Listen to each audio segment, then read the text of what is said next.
छत्रपती शिवाजी महाराज यांची खरं तर 394वी जयंती आहे आणि राज्यासह देशभरात अनेक ठिकाणी कार्यक्रमांचं देखील आयोजन करण्यात आले। किल्ले शिवनेरीवरती देखील आता शिवजन्माचा सोहळा अनुभवता येणार आहे। आग्र्याच्या किल्ल्यात देखील शिवजयंतीचा उत्साह पार पडणार आहे। निश्चितच वर्षा, आणि हा जो उत्साह आहे हा आपण आपल्या प्रेक्षकांना वेळोवेळी दाखवत आहोत। कुठे कशा पद्धतीने छत्रपती शिवाजी महाराजांची जयंती साजरी केली जाते ते आपण लोकशाही मराठीच्या माध्यमातून सकाळपासून बघत आहोत। आणि किल्ले शिवनेरीवर एक वेगळाच वातावरण आपल्याला पाहायला मिळतं, वेगळाच उत्साह या ठिकाणी आपल्याला पाहायला मिळतो। शिवजयंतीचा सोहळा अगदी जल्लोषात या ठिकाणी साजरा होत असतो।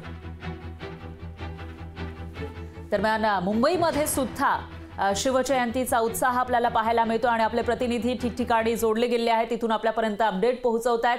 दादरवरून स्वप्नील जाधव हे आपल्यासोबत जोडले गेले आहेत। स्वप्नील, काय सांगाल, राज्यासह देशभरात आज छत्रपती शिवाजी महाराजांचा जन्मोत्सव साजरा केला जातोय।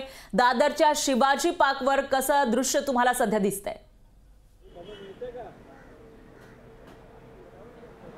नक्कीच देशभरामध्ये महाराष्ट्रामध्ये छत्रपती शिवाजी महाराजांची 394वी जयंती ती पार पडते। मोठ्या उत्साहामध्ये ही जयंती साजरी करण्यात येते। दादरमध्ये मी सध्या आहे। दादर येथील जे शिवाजी पार्क येथील जो छत्रपती शिवाजी महाराज यांचा जो पुतळा आहे, या पुतळ्याला सुद्धा इथे पुष्पहार अर्पण करण्यासाठी राज्याचे राज्यपाल रमेश बैस सुद्धा येणार आहेत। इतर सुद्धा मंत्रिमंडळातील काही सदस्य हे इथे येणार आहेत। त्यामध्ये राज्याचे मुख्यमंत्री उपमुख्यमंत्री यांचं सुद्धा नाव आहे। मात्र एकूणच शिवनेरीवरती सुद्धा जन्मोत्सव सोहळा हा पार पडणार, त्यामुळे सर्व राज्याचे मुख्यमंत्री आणि दोन्ही उपमुख्यमंत्री तिथे सुद्धा जाणार। त्यामुळे राज्यपाल रमेश बैस यांच्या हस्ते इथे पुष्पहार अर्पण करण्यात येणार असल्याचं समजतं। आणि एकूण या ठिकाणी आजूबाजूचा परिसर बघितला तर एकंदरीत परिसरामध्ये मोठ्या प्रमाणात तयारी सुद्धा करण्यात आली। शालेय विद्यार्थी सुद्धा आहेत, सांस्कृतिक कार्यक्रम सुद्धा या ठिकाणी होणार आहेत। आपण बघतोय सांस्कृतिक वेशभूषा करून सुद्धा काही विद्यार्थी या ठिकाणी आलेले आहेत। एकूणच महाराष्ट्रामध्ये दिल्लीमध्ये सुद्धा या ठिकाणी छत्रपती शिवाजी महाराज यांची जयंती आहे ती साजरी होणार आहे। एकूण राज्य मंत्रिमंडळाचे राज्याचे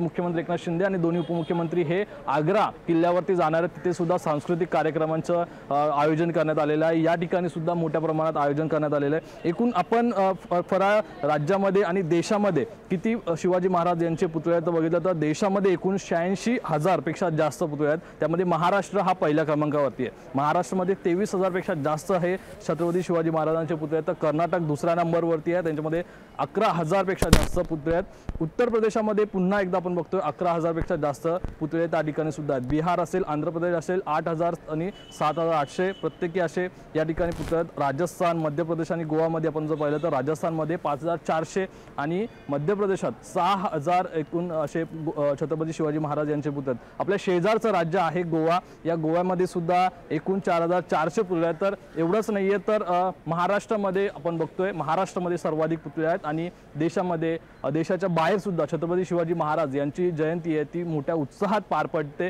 अमेरिकेमध्ये सुद्धा 48 पुतळे आहेत। त्याचप्रमाणे इतर जे देश आहेत त्याच्यामध्ये सुद्धा मोठ्या प्रमाणात 50 पेक्षा जास्त पुतळे हे छत्रपती शिवाजी महाराजांचे आहेत। त्यामुळे देशामध्येच नव्हे तर पूर्ण जगामध्ये छत्रपती शिवाजी महाराज यांची ख्याती आहे, यांचं नाव आहे ते गेलेलं आहे। आणि त्याचबरोबर आज सर्व शिवभक्त आहेत ते एकत्र येऊन छत्रपती शिवाजी महाराज यांची 394वी जयंती साजरी करत आहेत। निश्चितच स्वप्नील, आपण बघतोय की शिवभक्तांमध्ये मोठा उत्साह आहे। शिवाजी महाराजांना, छत्रपती शिवाजी महाराजांना अभिवादन करण्यासाठी, मानाचा मुजरा करण्यासाठी या ठिकाणी लोक सकाळपासूनच गर्दी करताना दिसत आहेत। मात्र जे राजकीय नेते आहेत त्यांच्यापैकी कोणी शिवाजी पार्कवर आज येण्याची शक्यता आहे का? नक्कीच राज्याचे राज्यपाल रमेश बैस या ठिकाणी येणार। खरं तर 9 वाजता या ठिकाणी पुष्पहार अर्पण करण्यात येणार। त्या संदर्भात एकूण राज्याचे इतर मंत्रिमंडळाचे सदस्य असतील, मुंबईचे पालकमंत्री मंगलप्रभात लोढा असतील, दीपक केसरकर असतील, एकूणच या ठिकाणचे स्थानिक आमदार सदा सरवणकर असतील आणि शिवसेना शिंदे गटाचे काही स्थानिक पदाधिकारी असतील, भाजपचे स्थानिक पदाधिकारी असतील ते सुद्धा या ठिकाणी येणार आहेत। एकूण भाजपचे सुद्धा काही आमदार या ठिकाणी, खासदार सुद्धा या ठिकाणी राज्यपाल रमेश बैस यांच्यासोबत येऊन छत्रपती शिवाजी महाराज यांच्या पुतळ्याला पुष्पहार अर्पण करतील, त्यांना अभिवादन करतील। निश्चितच स्वप्नील, आणि त्यावेळेचे प्रत्येक अपडेट आपण आपल्या प्रेक्षकांपर्यंत पोहोचवत राहणार आहोत। वर्षा, आपण बघतोय मुंबईच्या दादर इथल्या शिवाजी पार्कवर सध्याचं जे वातावरण आहे ते आपले प्रतिनिधी स्वप्नील जाधव यांनी आपल्यापर्यंत पोहोचवलेलं आहे। जे काही चित्र इथं पाहायला मिळते, जो एक उत्साह पाहायला मिळतोय त्याविषयीचे अपडेट स्वप्नील जाधव हे आपल्यापर्यंत पोहोचवत आहेत। दरम्यान स्वप्नील, धन्यवाद तुम्ही दिलेल्या या सविस्तर माहितीसाठी। तुमच्याकडून याविषयीचे अपडेट आपण आज दिवसभर घेत राहूयात। लोकशाही मराठी ऐका, पहा, जागरूक रहा।